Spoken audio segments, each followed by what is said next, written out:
e kundërta. Zotëri Gjocaj, të ndalemi tek çështja e Mitrovicës së Jugut, ky reagim i KQZ-s, ku tha edhe një herë që faktikisht kishte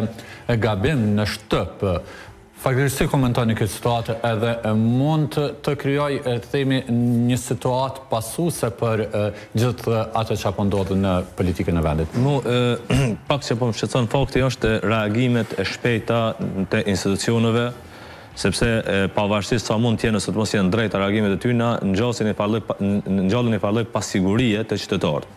Nuk ka pëlqy reagimi menjëhershëm i KQZ-s i pari që ka qenë, sepse domethënë se krahasojmë në një kompani që i ka shtyp flet votimet e ka pas një reagim shumë më të pjekun se vetë institucioni KQZ-s. Sepse KQZ-ja në momentin që është ngrit si dyshim edhe si problematik që ka dalë në media, menjëherë ka dalë një prononcim që nuk ka keqpërdorime, po ka gabim teknik, që nëse unë si qytetar e shoh që nuk ka pas mundësi kohore as me analizu se lemo me hetu. Edhe kjo, pavarësisht që ata mund të kenë informacione të sakta, duhet të kenë kujdes në raportin me qytetarin, sepse ngjallën atje në pasigurisë se nuk po funksionon kur gjë, edhe që këto institucione nuk po mbrojnë më drejtën edhe interesin e qytetarëve. Ndërsa reagimi i kompanisë ka qenë i pari që e kanë pranuar, janë të informuar me problemin dhe janë ka hetojnë rastin brenda dhe janë në kontakt direkt me KQZ-n që do ta informojnë kohë pas kohë. Domethënë një reagim i një kompanie private shumë i pjekun se sa një institucioni siç është KQZ-ja. Në këtë rast, ky i dyti, se ditën cilat mosa ka shku hetimi, po nuk po më pëlqen tendenca me kthy normalitet gjithçka. Duhet me pranu që ka qenë një gabim, qoftë teknik, qoftë jo, një gabim që ka ngjall pasiguri të qytetarët. Dhe ne e dim se çdo keqpërdorim asnjëherë nuk bëhet kur ka gjithçka të rregullt.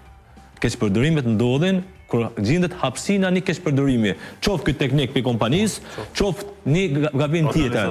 Do të thotë duhet me u analizu nëse është shfrytzu. S'po flasun që ka të gabime të qëllimshme të votimeve, po duhet me hetu rastin nëse tash qytetarët ose X individi ka mujt me shfrytzu këtë gabim. Asnjëherë, asnjë keqpërdorim, asnjë veprim jo ligjor nuk ndodh kur ti nuk i hapësinë me bë. Gjithmonë këto ndodhin kur i krijohet një hapësinë, do sigurisht që qytetarët edhe aktivistat janë shumë vigjilent në këtë periudhë kohore për gjëra të tilla dhe provojnë me kriju vetë se lemon kur e kit gatshëm gabimin, pres mo hetu rasti përgjithësi,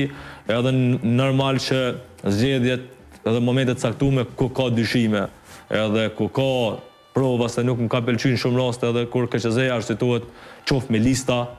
sepse nuk janë pastruar ose na kanë ardhur pej. Ky institucion duhet me funksionu, duhet me verifiku, edhe në momentin që është një parregullsi, nuk duhet me elan sepse unë e kam marrë si parregullsi, sepse institucionet funksionojnë secila me kryj punën e vet në mënyrën e duhur, në bazë të ligjit, edhe me funksionu që me kriju një ambient edhe një hapësinë apo një komoditet të zgjedhjeve të ndershme funksionale, po nuk krijohet me përgjigjet kaq sipas jush çka duhet të veprohet në këtë situatë aktuale me çështjen e Mitrovicës së Jugut? Tash të vish prononcimet, tash deklarata e dytëve që Tesa Sada e tha, ma shumë peshon një tendencë të arsytimit edhe çfarësimit se sa një pasqyrë të qartë për njerëzit se çfarë ka ndodhur aty. Unë e pres që secili institucion, jo vetëm Mitrovicë, por në krejt Kosovë me kryj punën e vet me nder dhe përgjegjësi, edhe gjithkusht me marr përgjegjësinë, qoftë gabim teknik, qoftë jo teknik, sepse nëse na fillojmë me kriju këtë farë e pjesë të këtë farë praktike që, ka ndodhur një diçka, dalim, thojmë, ka qenë një gabim teknik, ka qenë një gabim pa dashje, nuk ka keqpërdorime, nuk ka kjo, nuk ka ajo, thjesht e krijojmë një standard që nuk është më kërkush përgjegjës.